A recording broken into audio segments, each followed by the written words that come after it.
you will feel more free. I want to tell you a little story. When I was in college, I learned about these twins. They would bring in identical twins, and this was before I even had my identical twins, and they would study the twins to figure out what the difference between what they were born with, because identical twins have the exact same DNA. Their genetics are exactly the same. They're two individual people that literally have the same genes. So how could they be different is the big question. They could be different because of the way they were raised, or who knows. They were trying to figure out, why are these twins different? So they brought in all these different sets of twins and interviewed them, and they got to one set of twins, and one brother was a really successful person. He had a white picket fence and 4 kids and a wife, and had all of these things going for him. And the other was the complete opposite. He was a hot mess. He'd been in and out of jail, off and on drugs, never had a real relationship, never really had those connections that his brother had. It's like, all right, we gotta go on these. Let's hear this. They first interviewed the brother that had been in and out of jail and asked him a series of questions, and got to the last question and said, why are you the way that you are? And he said, I literally have never even told my brother this. But when we were little, our mom used to beat us and lock us in the closet. And I knew right then I was worth nothing. And I was never going to make anything of myself. And I knew she was right. I was just a loser. And the interviewer's like, oh my gosh, no wonder this kid was abused. And this is what happened to him. And this is his story. And of course, that's why he is the way that he is. So they brought in the other brother, and they went through the same questions and got to the last question and said, why are you the way that you are? You're so different from your brother.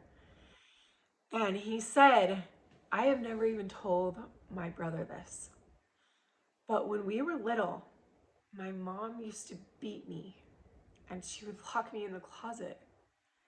And I would sit in that closet for a long time. I'd wonder why I wasn't enough.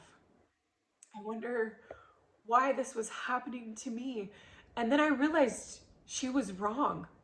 And I was going to make something of myself, and I was going to become something great. Despite everything that she told me I was going to succeed. And that's what I chose to do. And I want you to picture these two brothers. They literally could have been back to back, one in this closet and one in this closet, neither of them even knowing it was happening to anybody else. But one brother believed the lies.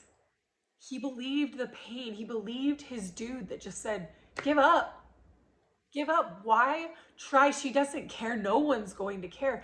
And the other brother believed the truth. He said, oh, no way. Nope. I am going to make something of myself regardless of if anybody sees my worth. I do. He believed the light. He believed the truth, the empowered truth that he came to earth to find. He found it in the darkest day, in the darkest closet. He found it. So I know you can too. I know you can too. It's not about your story. It's about the lies that you took with you because of that story. It's about what you think everybody else thinks about you. But it's not about what God thinks about you until you realize that it wasn't the story. You're not broken.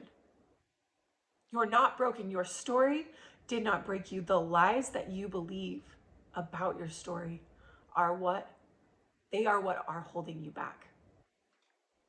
You have the power to change it. You have the power to ask God to show you a version, the real truth about who you are.